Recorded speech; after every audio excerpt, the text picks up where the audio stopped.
Oh, landmines and jellyfish. Welcome back to Knives, I guess. And one time Spider-Man asked if I could loan him $4 at a Wendy's parking lot in Des Moines. Anyhow, TEMUGEDDON is upon us. And lo, the end is nigh. We have reached the grand finale of the Temu edition of the Superbudget Showdown. This, of course, has been my quest to find the best knife I can for $15 or less, and everything has come from Temu. The wife has picked almost all of these out for me. Some clones has shown up, and I apologize for that. When you're going through outlets like Temu and such, if you don't know what every single knife is out there, you are going to get some clones. There's no way around it, apparently. Like, we sent back everything that we could identify as a clone until we just ran out of time, and I couldn't keep waiting 2-3 weeks for a replacement to come in. It was also probably going to be a clone. So we did what we could. And, you know, these 4 requirements that I have. 1, it's got to have a pocket clip. 2, that pocket clip's got to be a tip-up carry. 3, it's got to have a locking mechanism. And 4, it's got to be $15 or less. The tip-up carry is so it has the best chance it can have of being a good knife for me, and the locking mechanism is for safety. But you put those 4 things together, looking for a knife for 15 bucks or less, and it gets quite difficult. Each one of these took the wife between an hour and 2 hours of scrolling to find, give or take. And, we're going to separate out the cream of the crap here, folks. Please make sure that you have been pious enough for the Temu Rapture. At some point, indeterminate future, all these knives will be called back home, and only the more expensive knives will be left behind because they lack the humility needed to survive the Rapture.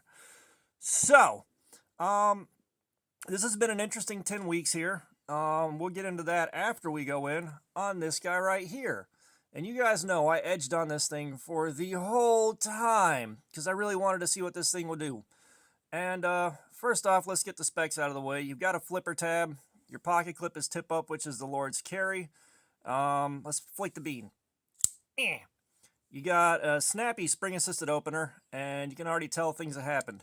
But I carried this, and for like the first day, there was some really mild discomfort in the waistband, nothing really too crazy. And I kind of adjusted things and put them, you know, in a better spot, and that discomfort stopped. So that wasn't a huge, hairy deal. Now, this pocket clip, being as flat-lying as it is, and as ridiculously strong as it is, the retention on this thing is out of this world. It made it really hard to squeak it into the waistband under the belt, and it was inconvenient. Like, I wasn't super angry about it, but it was really, really inconvenient.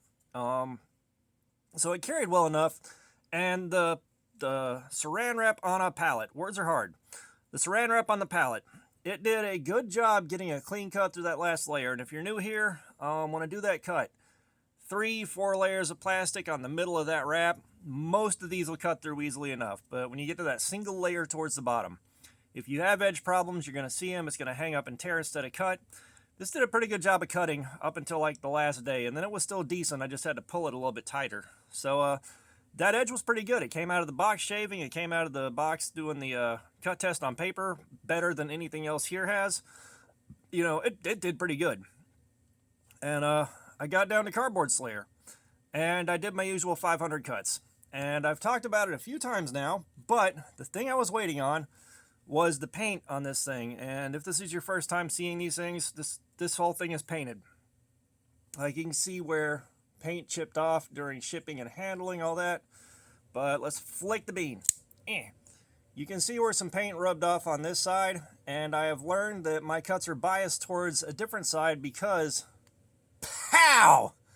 Look at that. That is what I was looking for out of this thing, was doing cardboard slayer with this and seeing what happened to the paint. This is about what I expected on this side. This side I really expected to see this as well. And I'm not sure, like, if it's not identical edge geometry on both sides or what, but it looks like pretty much all my cuts are biased to having it tilted a little bit to the right, which is it's entirely possible. You know, I'm not going to rule that out. But let's take a look at the copy paper after doing 500 cuts in cardboard. And I added some double layer stuff in there for good measure.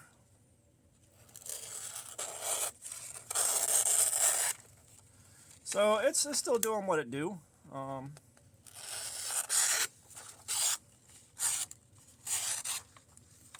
Yeah, like I think at about 450, the edge wear started really showing up. But those are still reasonable cuts on copy paper after being pushed through, give or take, about 200 to 250 feet of cardboard. Let's check out the newsprint. Yeah, it still blazes through the newsprint. You can hear it. It's still a pretty loud cut. Let's see if I can get one more and show how rough this edge is on camera. Because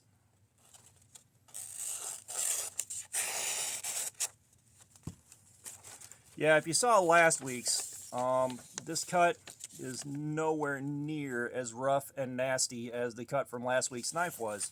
So this thing held up markedly better to Cardboard Slayer than literally everything here, which a pleasant surprise. Like, I'd hoped it was going to do good. You know, I wasn't going to intentionally bias myself towards anything, because honestly, if it would have been just a little bit more uncomfortable, that probably would have put it down here or a bit farther down, or if Cardboard Slayer hadn't gone as well as it did, definitely wouldn't have landed where it's probably going to land.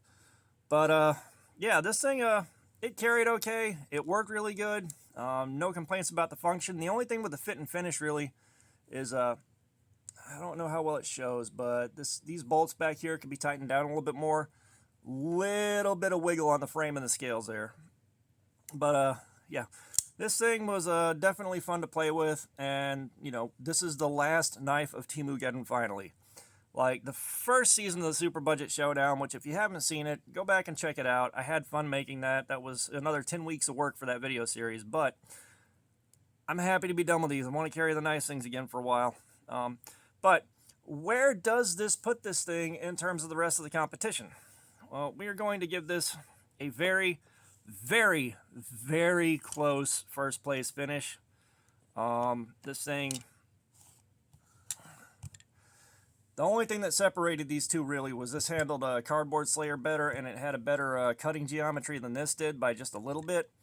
And the only thing that really detracted from it was that pocket clip not being as convenient as this beefy wide pocket clip right here. So if memory serves, and I haven't gone back and rewatched everything because I don't have like 2 hours to dedicate to it right now, but this one performed like absolute garbage. The cutting on it sucked, carrying it sucked, stuff kept loosening up on this, and I tightened all of it back up to see what would happen if I did. But yeah, this thing, absolute garbage all the way around. It started off in 10th place on week 1. This one cut okay, but there's just, you know, comfort issues abundant. The blade steel isn't as hard as it should be. The tip rolled over when it got dropped instead of chipping off, and it definitely got real loose. Let's see if you can hear it. Yeah, there's a lot of blade play there that wasn't there when it came out of the box. This one worked all right. The cuts weren't the best. The frame lock's all right, but this pocket clip right here kept hitting me right here when I was reaching into my back pocket for stuff and drove me insane. And it wasn't really all that comfortable of a carry. This one also a little bit uncomfortable. It didn't cut the best, but you know, it got by. This thing right here, ugly as sin. The biggest thing was really the flipper tab on this. You know, if I grabbed it the wrong way, I might be holding it like this and trying to open it for a few minutes and not getting it. And the cuts, again, weren't the cleanest. It was all right, but not great. And then the cuts got better, but the comfort went down. This thing really dug in and rubbed like crazy. This one just did overall decent. Not much in the way of discomfort, but, you know, its cuts weren't the best. It did all right. This thing, again, a lot of discomfort, and I don't know why, but it wasn't fun to carry. It worked good, but it wasn't fun to carry. This felt like, you know, the kind of thing that I would carry. It felt like a normal knife for me, in spite of its appearance, but it did really well. And, of course, this one did really well. And, you know, that's like just a really rough, slap together look at everything. If you're really curious, you can go back and catch the other videos in the series and see what you think about all this. But just kind of wrapping things up. The reason I did this specifically with Temu is, you know, I've watched a lot of guys and they'll do Temu knife review. And it's just they pull it out of the box and they'll be like, huh, all right. Well, this came off of Temu. I spent 38 cents on it, and the shipping took 11 weeks, but it got here, and this is great. Buy one for your friends. and then never use it. They just open and close it 3 or 4 times and then say, this is awesome, and then put it down and never touch it again. You know, and me personally, I want to see how things like this hold up to day-to-day use. How will these things work in my environment and how I carry them? You know, I'm not a hard use environment, so these things should be able to survive, but it's a question of comfort, convenience, and edge retention, you know? And, you know, like my edge retention metric isn't necessarily the most definitive one, but it gives me an idea of what these can do. You know, it just, I don't want to see someone open a box, open and close a knife twice, and then say, this is awesome, buy it for your friends. Same thing happened with some of those Walmart knives. And so I decided I was going to carry these and actually test them before saying whether or not they're good. And, you know, and the other thing, too, is these guys are opening Temu boxes and opening and slamming a knife shut a couple times, you know, banking on the Temu name for views. And I did the same thing here. I can't lie. I was hoping Temu would draw some viewers in, but I think I was a bit too tardy to that party because, you know, the view count ain't the highest in the world, but, you know, this was still an interesting experience. But what I've drawn from this is your blade steel can be adequate. You know, and one thing that I learned, and I'll keep pointing it out, is the CR series steels, AUS 8, 440, there's not much separating those things molecularly. And I think it's 9CR and 440, and the information is available online somewhere. I just saw this in a video and looked at a chart, but 9CR and 440 are the exact same thing, just 9CR is made in Japan and 440 is made somewhere else. That's the only difference, is the different countries named it differently. So, yeah, you know, and the heat treatment on these cheap steels, being able to heat treat in mass, you know, tons and tons of it in one go, means it's very possible and very easy to get blade steel that will hold up reasonably well for a reasonably long time on knives like this, because heat-treated steel is so cheap and so easily available. The fit, finish, and the ergonomics are where things really start showing up. You know, a lot of these just have bad ergonomics. The fit and finish aren't good. Things rub when they're not supposed to. You know, the designs are kind of lacking, like this right here. All right. The dingus end of this flipper tab has no reason to be that long and that oversized. And this is a clone of a Strider. And, you know, it took me a good few weeks to see the Strider that this is a copy of. The Strider has a few different variants with the same general shape of the handle, but other design cues aren't the same. But I finally saw the one that matches it, and yeah, it's real close. You know, and for some reason they did very fake Damascus with a Browning logo hidden in there for I don't know what reason. But, you know, you got stuff like this right here. This is a copy of a Free Tiger. Someone cloned a $17 knife. And this took next to no time doing Cardboard Slayer to create massive hot spots right here, and it created a blister in no time flat. You know, you're running into fit, finish, and ergos. Here's another one where you can see where that scale isn't screwed all the way down. I'm not taking that apart to fix it, especially not on one of these. But that's where your fit and finish problems start showing up, because apparently it's harder to do that than it is to grind a blade. You know, and it's endemic to all these ultra cheap, no-name and knockoff knives. Like, this had the best ergos and the best fit and finish out of this whole crowd. This one, the only reason it got away with first place is because the weird design cues with the ergos didn't really cause any problems. Although I would not necessarily want to have these on a knife that I'm paying actual knife money for. So that's one thing. Comfort in hand, that's going to be something that takes a pretty big hit too. You know, a lot of these, they start off comfortable enough, but as soon as you start putting them through hard cutting or a lot of repeated cuts, they start to hurt. You know, like this right here has taken so much of a beating off every single Cardboard Slayer. I am so glad I don't have to do that again for a while. But yeah, like your comfort in hand, you're probably going to have some problems with it. And, you know, it comes with not spending the money for a well-made knife. But when you jump to a much better made knife, the difference is striking, even if it's just an extra $15 to $20 more than one of these. You know, I know some of these, I think that was like $4.38, you know, for an extra, for $10 more than this, for $10. Actually, you know what, for $6, I can buy a knife that I could carry and travel with for a couple of weeks and be fine with it by itself. A $10 knife from Harbor Freight. The $10 knife from Harbor Freight has all the things. Good edge geometry, good cutting power. The ergos are good. It looks so boring. It's not funny, but it functions very, very well. Matter of fact, while I'm talking, we're going to dig that out just because we can. But, you know, it's amazing how wild these things can be. Yeah. So you can buy this for $10 at Harbor Freight. And it's the Gordon knife, and you get ball bearings, you get a flipper tab, you get a liner lock, you get a pocket clip that can be moved to all four corners, you know. And this right here, you can push through quite a bit, and your hot spots aren't going to show up anywhere near as fast as a lot of these did. So, I mean, and this suddenly feels like I'm carrying like a higher end Kaiser or, you know, something like that, something in the $100 range compared to these guys, you know. So you can still find good knives for cheap, you know, and a lot better knives in the price range of all these, because a lot of these were, you know, 8, 11, 14 bucks, you know, somewhere in that window. And for that same money, you can get a whole lot of knife. It's amazing. You can get so much better. Like this one could skate through at around 10 or 11 bucks. That's kind of it. Like, this might have taken first place just off better edge retention, better performance, and that's pretty much the only thing separating these two as far as usability. For comfort of carry, daily use, this would be the one, and the rest of these can't really justify their price tag at all, and it's a low price tag. You know, and this is the difference between budget and cheap. You know, budget, it's still made well. The only thing is, like, you may have, say, instead of 154 cm, you got 9 CR. Or 440, same thing.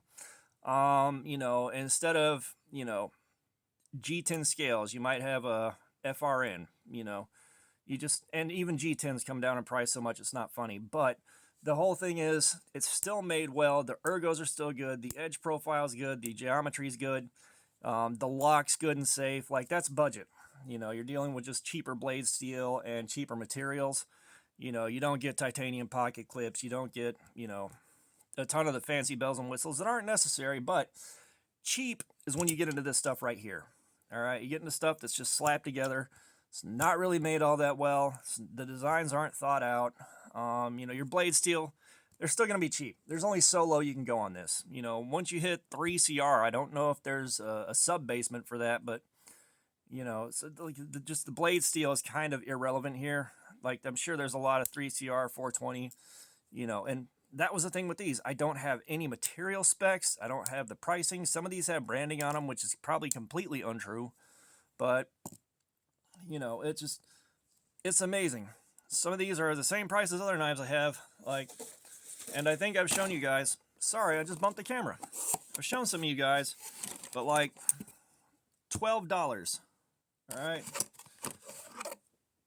$15. $10.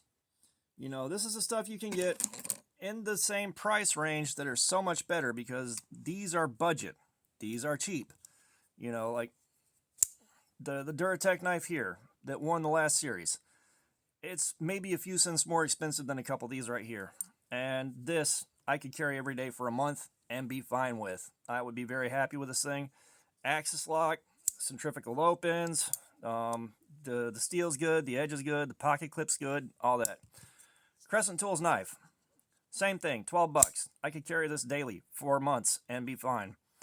It the difference between budget and cheap is staggering. But, you know, I am rambling. I know I'm rambling. I just got through a Cardboard Slayer. It's very early in the morning, and I just kind of wanted to show this and share my final thoughts, and I had to write down a whole page of talking points to get through this. So, this is the end of TEMUGEDDON. I hope you guys have stuck with me through the whole thing, had fun watching it. I had fun with this. I will say the first season of Superbudget Showdown was a lot better than this one. And that's, again, these Superbudget Showdown, the season 1 was budget knives. There weren't too many that had outrageous, egregious problems. This right here was cheap knives. So many of these things hurt to carry. They hurt to have on me for 8 hours where I carry knives. They were either annoying to use, or, you know, the ergos weren't great, or the edge wasn't great. So many problems. But I am glad I did this. I am glad I can show you guys what we're looking at here. And I'm glad I can show you guys that, you know, it's not the blade steel that's the issue so much. You know, they'll probably break if you push them, you know, harder than you should for a knife like this to begin with. But the edge retention, pleasantly surprised by. You know, and that again boils down to the steels they use are heat treated in unbelievably huge batches in one go. And then they just buy it, stamp the blank out, grind it, and get it out the door. So you're getting the same quality steel, you know. Those sheets of 3CR or 9CR, they're all going to everybody, you know, coming from the same couple places. So you're pretty much getting the same heat treatment as, you know, I can't even think of the name, but a more well-known brand is probably using the same sheets of 9CR that these guys are using, because that's what's being supplied by like a couple of companies. So, you know, blade steel surprised me. I'm happy to be surprised by that. But, you know, like I said, I'm rambling. I just wanted to share those thoughts with you, wrap this thing up. Again, I hope you guys enjoyed following along with this. The next Super Budget Showdown is going to be a while. This really put me through the ringer, and I have such a big backlog of stuff that hasn't gotten any carry time. So now that this is over, every few days y'all are going to see one of the knives that I got and haven't carried pop up with a review after carrying it for a few days and seeing what it do. So, all that being said, subscribers, you guys are still coming in regularly. Thank you so much. I am humbled. Comments, I love some feedback. Let me have it. Please, let me know what you thought about this whole thing right here. You know, of course, let me have it about this thing. I know everybody hates the looks on it. I had fun with it, especially doing that to the paint. I was so happy to see that. I'm not going to lie. That's one of the things I hope for out of this thing. But, yeah, give me some feedback. Let me know what you thought about this whole thing and what you think about the series as a whole. And all that being said, y'all have a nice day.